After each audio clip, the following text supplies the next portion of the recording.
Week for the association rule mining with Apriori algorithm. Ready to discover how supermarkets like Walmart figure out which items are usually bought together? In this lesson, we will explore the magic behind association rule mining using real-world grocery transactions. You will learn how to load, prepare, and analyze shopping data step by step. Our big goal: find patterns in customer baskets and make smarter retail decisions. Running the cell now. Let us keep our notebook tidy and distraction-free from the start. We are making sure that no warning messages clutter our output as we work. Import numpy as np. We set the random seed to 42 for reproducibility. Running the cell now. This code sets up a clean and reproducible environment by suppressing warnings and fixing the random seed, so your results stay consistent every time you run the analysis. While it doesn't produce visible output, this step is essential for preparing to load and analyze grocery transactions reliably in our association rule mining workflow. You can always turn warnings back on if you want to see more technical details. Step 1. Load the groceries dataset. We will work with a real-world groceries transactions dataset. Each row shows a single product that someone bought on a shopping trip. Let us set up the data so we are ready for mining associations. Running the cell now. Let us download and peek at the real grocery data.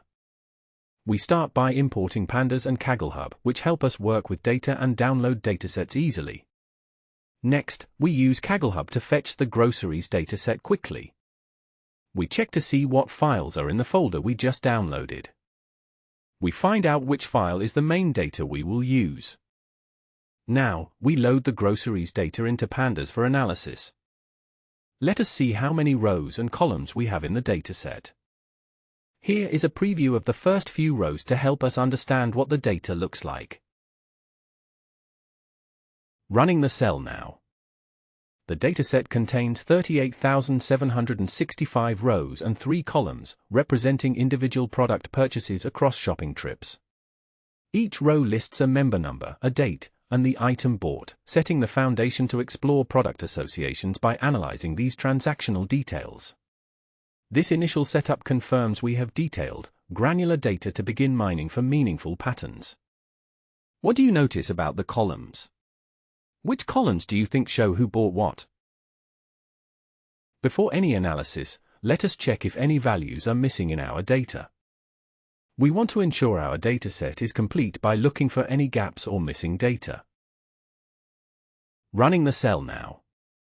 This output shows that there are no missing values in any of the key columns: member_number, date, or item description.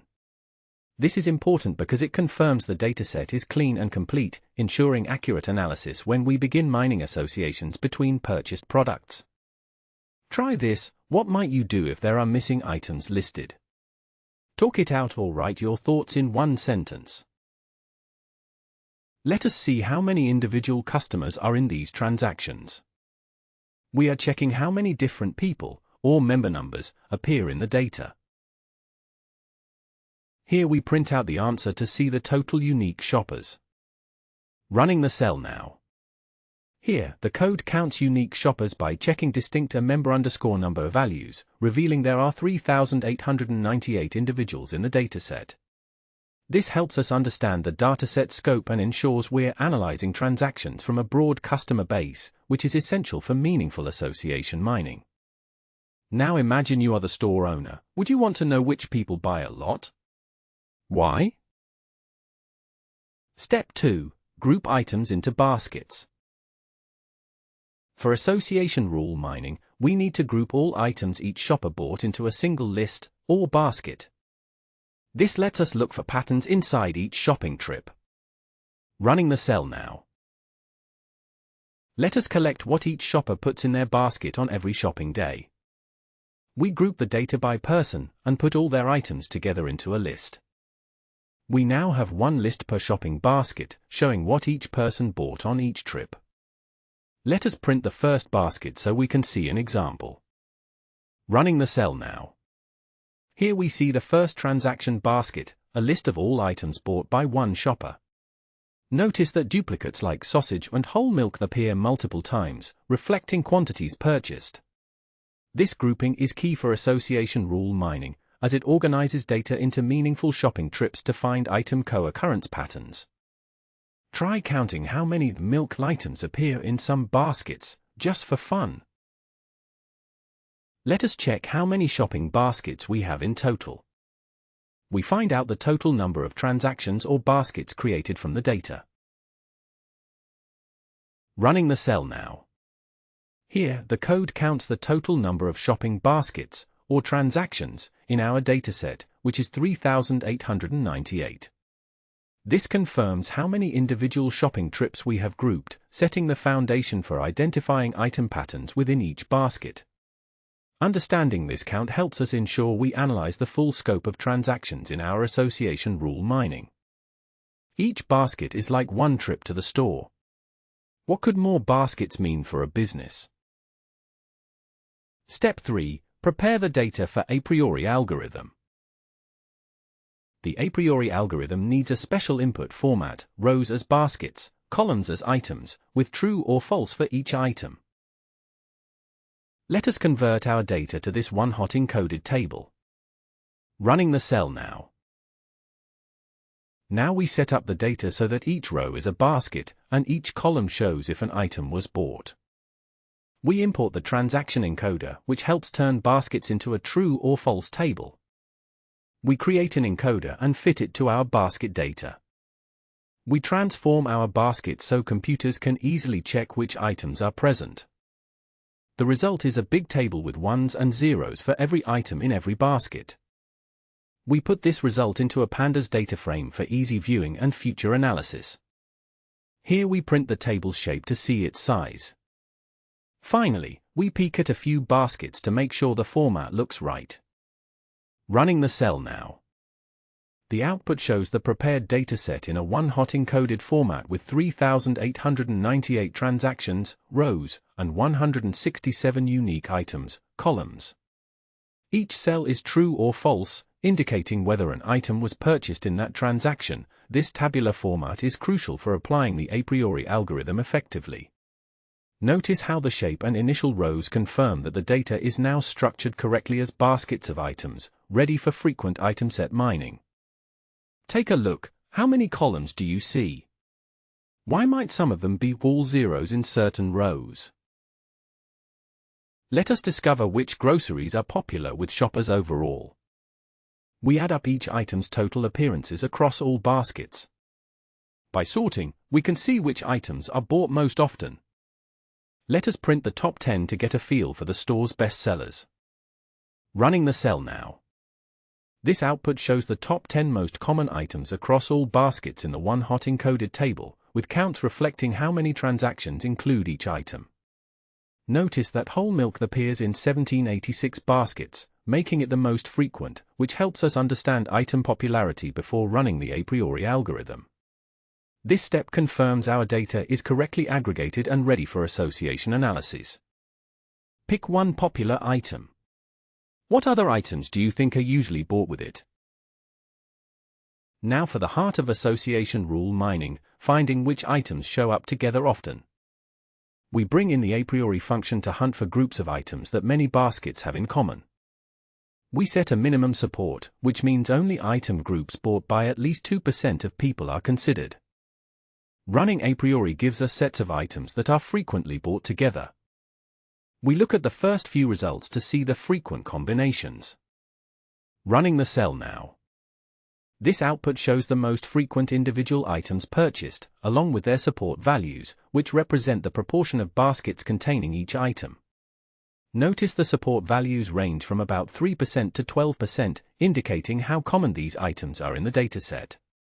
This connects to our lesson by illustrating how the Apriori algorithm identifies frequently bought items after the data was converted into the required one-hot encoded format. Challenge: what combinations would you want to find if you ran a small store? What is a support in association rule mining? Support is how often an item or group shows up in all baskets. For example, if milk is in 50 out of 100 baskets, its support is 0.5. Higher support means more customers buy those items. Running the cell now. Let us build rules that show real patterns, like if you buy A, you also buy B. Now we use a helper to turn our frequent combinations into association rules. Each rule tells us, if you have one set of items, what are the odds you have another set? We focus on rules with lift above 1.1, meaning the items really go together more than random. Printing the results shows us which groceries travel in pairs or groups most often. Running the cell now. This output shows the generated association rules with their key metrics, including support, which indicates how often the antecedent and consequent items appear together in the baskets. Notice the support values are relatively low, e.g., 0.021 for UHT milk and bottled water, reflecting that these item pairs appear in about 2% of all transactions, connecting directly to the lesson's definition of support as the frequency of item sets across all baskets. This helps us understand the prevalence of these rules before considering their confidence and lift for strength and relevance. Write a rule in your own words. For example, if someone buys milk, then they are likely to buy. Let us see which rules are the most reliable for making predictions. We sort the rules so confidence, which is how often the rule is true, is at the top. This helps us find patterns that nearly always hold. Now we print a few of the very strongest rules. Running the cell now. This output lists the top association rules sorted by confidence, showing how often the antecedent item sets lead to the consequent, whole milk. Notice that support values are relatively low, around 0.02 to 0.03, meaning these combinations appear in about 2 to 3% of all baskets, highlighting the rarity but strong predictive power when they occur. This reinforces the lesson point that support measures the overall frequency of item sets, crucial for understanding the significance of these rules in the entire data set. Which rule seems most useful to a shop manager? Discuss why with a friend or write one sentence. Step 6. Try making predictions. Let us imagine being the store. Someone puts whole milk in their basket. What would we suggest to them? We will look for rules matching whole milk to see what usually is bought next. Running the cell now. Let us filter our rules for baskets that already have whole milk. We check which rules predict what shoppers buy with whole milk. This shows us the best products for upselling or store layout changes. Let us print results for quick insights. Running the cell now. This output shows association rules where whole milk is part of the items already bought, highlighting what customers often purchase next. Notice the confidence values around 0.5, indicating these suggestions are correct about half the time, and lift values above 1, showing these item combinations happen more often than by chance. This helps us predict likely next items to recommend when a customer selects whole milk. If you were to recommend one item to a customer already buying whole milk, which would you choose from this list? Now it is your turn. Type the name of a grocery item and look for the strongest associations. This line is a comment introducing an optional feature for making your own prediction. This line asks the user to input an item to check for common item associations.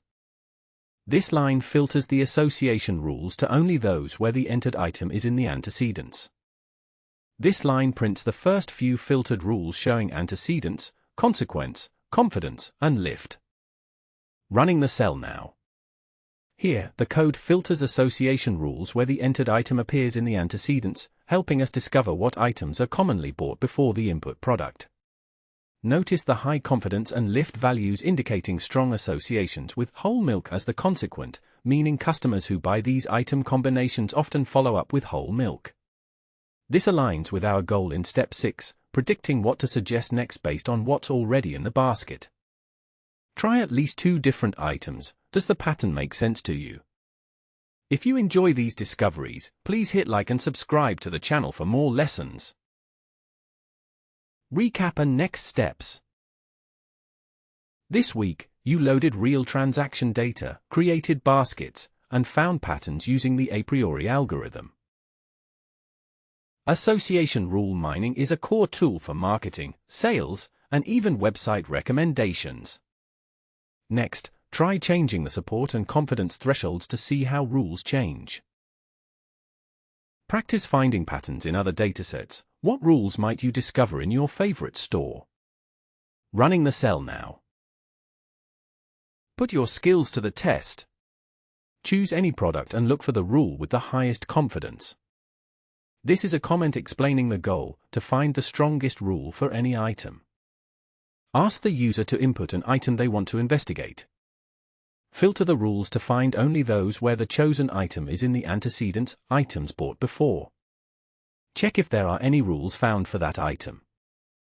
If there are rules, sort them by confidence in descending order and pick the top one. Print a message showing the item bought, the recommended item, and the confidence of the rule. If no rules are found, print a message telling the user no strong rule is available. Running the cell now. This output shows the strongest association rule for the item rolls spuns, revealing that customers who buy rolls spuns also purchase whole milk with a confidence of 0.66.